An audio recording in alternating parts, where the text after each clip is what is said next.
Hi, Mystery Recapped here. Today, I'm going to explain a sci-fi action movie called The Osiris Child. Spoilers ahead. Watch out and take care.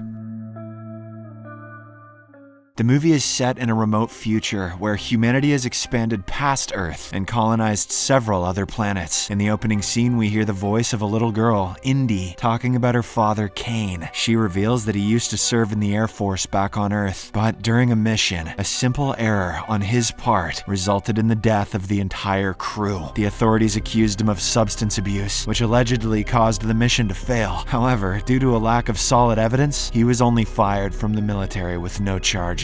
Cain still felt responsible for what happened and fell into a deep depression. He became an alcoholic, which ultimately ruined his marriage as well. After some time, he got a job at a terraforming company called Exxon and moved to a new planet, Osiris. He now works as the head of infrastructure planning and manages a spaceship called Flotilla. We also get to know that Exxon is on a mission to make this new planet habitable, and they are exploiting its raw materials. To do the hard labor, they have brought convicts from Earth who are charged with heinous crimes. At the moment, Indy has arrived from Earth to spend some time with her father. As Cain shows her around the planet, she abruptly asks why he left Earth. Dad responds that he's on a mission to create new humanity and make history. However, Indy is not impressed and says her mom thinks he's just running away from his problems. Cain is upset to hear this, but he doesn't respond at the moment. He simply continues showing her around and later teaches her how to shoot. Your mom's wrong, honey. Here's a gun. They also check out some new military bunkers built by Exxon.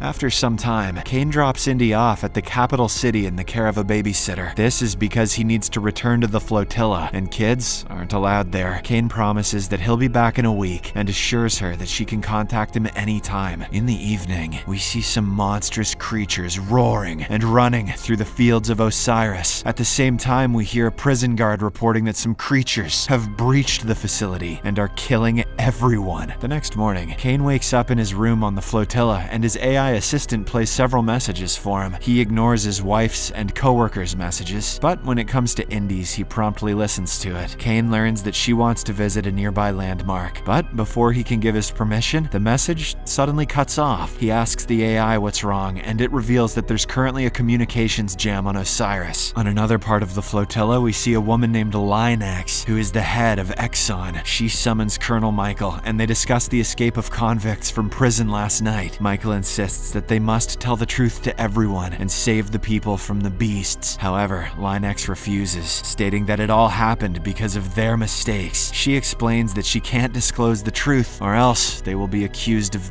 genocide. Following this, Linux summons all of the chief staff, including Cain, to an emergency meeting. She reveals that many convicts have escaped from prison and are in possession of a deadly virus. In fact, it is so dangerous that it can kill everyone on the planet all at once. That's why they left it lying around, so that it could be easily stolen. Linux then announces that she has decided to detonate a nuclear reactor and destroy the planet if negotiations are not resolved within 23 hours. Upon hearing this, the employees are terrified, but she assures them not to worry, for now. In the next scene, Cain returns to his room and attempts to contact his daughter, but the connection is still down. He is then visited by Michael, who seems very nervous. The man reveals that Linux is deceiving them, and that the escaped convicts were not carrying any virus. Exxon has been secretly breeding a monstrous creature known as Ragged to help them colonize a new planet. Unfortunately, these creatures have escaped and are on their way to the capital. The terrifying part is that these Raggeds can infect anyone and transform them into themselves. Therefore, Linux plans to detonate the bomb and wipe out the entire colony to cover up their plan. Michael then urges Cain to save his daughter before the city is destroyed. Upon hearing this, Cain decides to move quickly, so he steals a ship from the station. Linux sends several of her henchmen after him, but Cain somehow manages to escape. In the process, though, his ship is damaged and he crash lands in a nearby lake. He tries to get up, but someone arrives there and knocks him out. When Cain regains consciousness, he finds a man named Sai holding him at gunpoint and demanding to know who he is. It turns out Sai is also one of the convicts who escaped from prison. Cain explains that he's looking for the prisoners with a deadly virus, but Sai reveals that the creatures have already killed all of them. After this, Cain tells him about the nuclear reactor, which will blow up the colony in 23 hours. He asks Sai for help in getting to the capital so he can save his daughter. The latter is initially hesitant, but when he discovers Cain has access to military bunkers, course, he agrees to help. The scene then shifts back to the previous day, where Sai is seen in a prison cafeteria with his friends Charles and Vim. They plan to escape from the prison as they are treated like slaves and have no human rights. Sai explains that according to their plan, they need to provoke a fight to get themselves locked in solitary confinement. He says that one of the confinement cells has a trigger system that can release all of the cells in the event of an emergency. However, for this to work, all of them must be confined and each cell must be full. He reveals that he's already talked to the other inmates and they're also on board with the plan. Charles doubts their chances of success, but Sai insists that it is now or never. After this, Sai doesn't waste any time and immediately begins fighting an enemy inmate. This escalates into a gang fight and sparks a riot in the cafeteria. Hearing the commotion, the warden soon arrives with his guards, but surprisingly allows the fight to continue. He orders his guards to stand down as long as the other prisoners behave and watch the show. The fight rages on between the two gangs, and Sai is brutally injured by his enemy. He's on the verge of death, but Charles steps in with a knife and fatally stabs the attacker. In the aftermath of this incident, all the gang members are transferred to solitary confinement. They're tortured there with a continuously rotating tube and a flashing light, ensuring that they never have a moment of peace. Returning to the present, Kane and Sai are making their way to the capital, but the latter doubts they can reach there on time. Shortly after, they arrive in front of a bar where a bus is parked outside. The duo then walks in and asks the bartender whose bus it is. The man responds by pointing to a couple, Bill and Jip, who are sniffing drugs and playing a game. When Kane tries to approach them, the bartender says they're dangerous, but Kane disregards his warning and goes to the couple anyway. He instantly regrets it, as an angry Jip holds a knife to his throat. They then force him to kneel, and Bill scolds him for disrupting their game. But Kane calmly explains his situation and asks them to drive him and his friend to the capital. Sai also speaks up, revealing that Kane is an Exxon defector who just wants to meet his daughter. The couple is still reluctant, but when Kane offers them $20,000 cash, they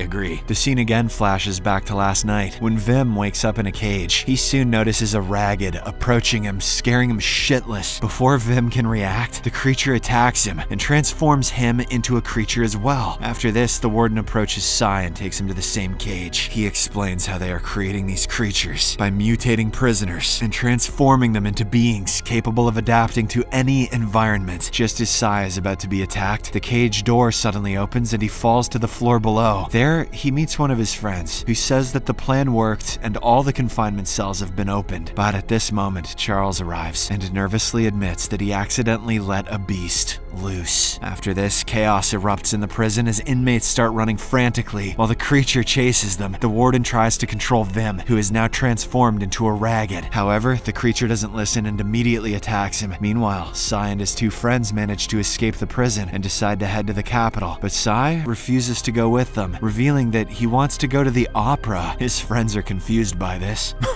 Fucking serious, man? But they respect his decision and leave. Returning to the present, the junkie couple takes Sai and Kane to a weapon shop. The two shop owners seem very scared and demand a large sum of money for a few guns. To their surprise, Kane doesn't even negotiate and pays them $30,000. After the group departs, the shop owners are overjoyed with the money and begin to dance. But just a few moments later, they hear some unusual noises in the distance. When they look outside, they notice a large number of ragged in front of their house. The two immediately begin shooting at them and even manage to kill some of them. However, they soon run out of bullets and are brutally murdered. Elsewhere, we see Kane and his group on the bus. He informs the junkie couple about the bomb and promises to help them get into the bunker after they find his daughter. After driving for a few more hours, the group finally arrives at the city, which is in a state of chaos. People are fleeing in panic, and the ragged are attacking them. Kane's group somehow manages to dodge the creatures and reaches the building where Indy is staying. After this, Jip and Bill stay behind to fight the monsters, while Sai and Kane head inside the building. They carefully make their way upstairs, where Kane discovers his daughter's babysitter lying dead on the floor. The sight terrifies him, and he begins screaming like a little girl. But moments later, Indy emerges from a closet, completely unharmed. You sound like a little bitch, Daddy. The two then hug each other in relief, and Kane introduces her to Sai, explaining that he's a good man who is helping them. Outside, the couple does their best to hold off the raggeds, but Bill is unfortunately attacked by one. Jip then drags him inside and tries to find first aid, but Bill realizes he's going to die soon. He then pulls his lover close, and they share a final kiss before he passes away. Elsewhere, Sai, Kane, and Indy try to leave the building but encounter a ragged blocking their path, forcing them to retreat. They then head to the roof and immediately jump onto the bus. The trio pleads with Jip to open the hatch, and she does so in the nick of time. Meanwhile, at Flotilla, Linex gets a report that a bus is heading towards the bunker. This infuriates her greatly, so she orders her henchmen to stop them. On the other hand, the group panics when a fighter jet suddenly flies overhead and opens fire on them. Since they cannot fight back, they simply lie on the bus's floor and try to protect themselves. The jet continues the onslaught for several more minutes before eventually returning to the flotilla. At this time, the group also arrives near the bunker, but Sai is shocked when he learns that both Jip and Kane have been killed. Indy freaks out at the sight and begins to scream, but Sai quickly carries her away. They then run through a long cave and finally reach the first door of the shelter, where Indy inputs the code. The duo slowly gets inside and proceeds to descend a ladder, but Sai is attacked by a ragged and becomes infected. Despite this, the two manage to get into the shelter just as the bomb detonates. Sai is relieved that the little girl is now safe, but he knows he'll soon transform into a ragged. He asks her for a sharp tool so he can sign out. However, Indy refuses and begs him not to leave her alone. She says that she has no one left and that he must take care of her. While his body begins to mutate, she stays by his side and continues to talk to him. The scene then flashes back to 2 years ago on Earth, where we see Sai working as a nurse. One day, he is shocked to see an emergency patient brought in after a traffic accident. He is informed that a woman and her daughter were hit by a drunk driver. Unfortunately, the daughter died immediately, and the woman is in critical condition. As Sai prepares for surgery, he's horrified to discover that the woman is none other than his own wife. He screams in horror and begs her to stay with him, but she soon passes away. Overcome with emotions and anger, Sai approaches the drunk driver and chokes him to death. This is the reason why he was arrested and eventually taken to Osiris as a convict. In the next scene, a year has passed since the nuclear detonation incident. One morning, Exxon employees detect a distress signal in a cave near the bunker and send 2 investigators there. We also notice that due to the reactor explosion, Osiris has become an uninhabitable planet where people can't survive without spacesuits. While the investigators are checking out the site, Sai, now transformed into a ragged, shows up. He wastes no time and kills the male investigator right away. Moments later, Indy also appears and questions the female about what's going on in Exxon. The terrified woman reveals that Flotilla is returning to Earth and has blamed everything on the prisoners, claiming they spread the virus. Upon hearing this, Indy threatens the woman, saying that if she wants to live, she must let them board the spaceship undetected. With no other options, the woman agrees and discreetly leads them to the flotilla. The movie then ends with Indy and Sai holding hands, excited to return home after so long. Subscribe for more videos like this, turn on notifications, and leave a like to help the channel out. Thank you for watching.